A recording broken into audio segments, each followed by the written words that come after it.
अस्सलाम वालेकुम friends, welcome back to Top Smarties. Drama serial Pinjra में हम देखेंगे कि बाप अपने बड़े बेटे से बहुत ज़्यादा प्यार करता है। उसकी छोटी से छोटी बात मानी जाती है और उसकी छोटी से छोटी खुशी सेलिब्रेट की जाती है। जैसे ही वो बास्केटबॉल का हेड बना तो बाप ने एक बड़ी सी पार्टी अरेंज कर दी, उसकी ये खुशी सेलिब्रेट की और उसे एक कीमती सा तोहफा दिया और गले लगाकर बोला, आज तुम हेड बॉय बन गए हो। मेरी दुआ है कि तुम ज़िंदगी के हर मैदान में हमेशा हेड ही रहो। इसके बरक्स छोटी बेटी और छोटा बेटा अजान, जिसको बाप बिल्कुल पसंद नहीं करता और हर वक्त उन पर ताने कसता रहता है। माँ जानती है कि बाप अजान को पसंद नहीं करता, इसलिए माँ अजान से हमदर्दी करती है, अजान को पसंद करती है और उसकी फेवर करती है, जिस पर बाप को बहुत ज़्यादा गुस्सा आ जाता और कहता कि जब भी अजान की बात करता हूँ तो तुम्हारी आंखों के आगे पर्दा क्यों पड़ जाता है।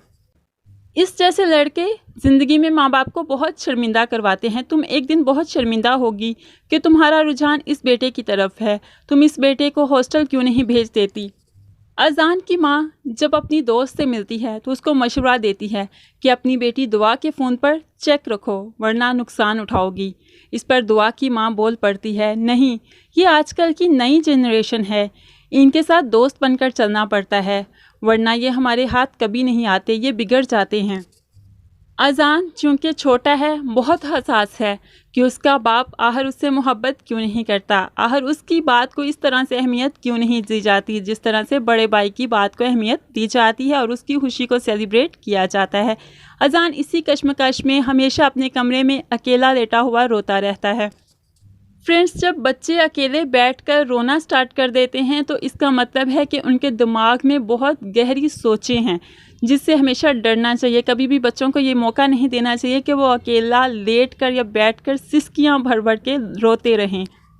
बाप की इतनी ज़्यादा टेंशन छोटे से अजान के जहन पर कि बाप ने तो कह दिया ये निकम्मा है, लूज़र है, ज़िंदगी के किसी मैदान में आगे जा ही नहीं सकता। इसी असना में अजान का जब रिज़ल्ट आता है तो रिज़ल्ट बहुत बुरा आता है। ऐसे बच्चे का रिज़ल्ट कैसे अच्छा आ सकता है जिसका दिमाग हर वक्त कुछ और ही सोचता रहता है।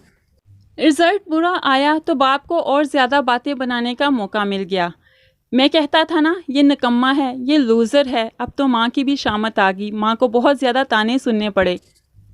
बाप बेटे के मुंह पर सबके सामने कालक मल देता है और कहता है तुम्हारा यही अंजाम होना चाहिए, तुम लूज़र हो। अब सारे बहन भाई और रिश्तेदार और दोस्त उसको लूज़र कहकर पुकारते हैं और वो चीख उठता है, उसका छोटा सा नन्हा सा दिमाग चीखने लगता है, मैं लूज़र नहीं हूँ। बाप ने हुक्म सादर कर दिया, इस लूज़र को मैं अपने घर में नहीं रख सकता, जो कि पढ़ना लिखना भी नहीं जानता और उसने करना क्या सारा दिन, पढ़ना ही तो है और इस नकम्मे को काम ही क्या आता है। अब हमें इसे हॉस्टल भेजना ही होगा। माँ भी अजान से बहुत ज़्यादा लड़ती है, तुम्हारी वजह से हमेशा मुझे बातें सुनना पड़ती हैं, तुम सुधर क्यों नहीं जाते, तुम्हारा मसला क्या है, तुम बाकी बहन भाइयों की तरह नॉर्मल क्यों नहीं रह सकते। अरे वो नॉर्मल कैसे रहे, आप लोग उसे नॉर्मल रहने कब देते हैं। जैसा कि बाप ने कह दिया बेटा अब हॉस्टल जाएगा। माँ एक दिन सोई है और उसे ख्वाब आता है मेरा बेटा हॉस्टल गया और डिप्रेशन की वजह से छत से गिरकर मर गया है।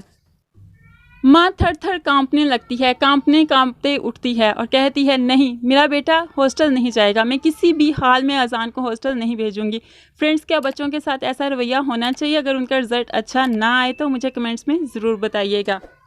फ्रेंड्स, ये तो रिव्यू था फर्स्ट और सेकंड एपिसोड का। नेक्स्ट मुकम्मल एपिसोड के रिव्यूज़ के लिए मेरे चैनल को ज़रूर सब्सक्राइब कर लें ताकि आने वाली कोई वीडियो का नोटिफिकेशन आपसे कभी भी मिस ना हो। बहुत ज़बरदस्त ड्रामा है, बहुत अच्छा लेसन है, बहुत ज़बरदस्त ट्रेन किया गया है इसमें पेरेंट्स को कि कैसे बच्चों को डील करना चाहिए।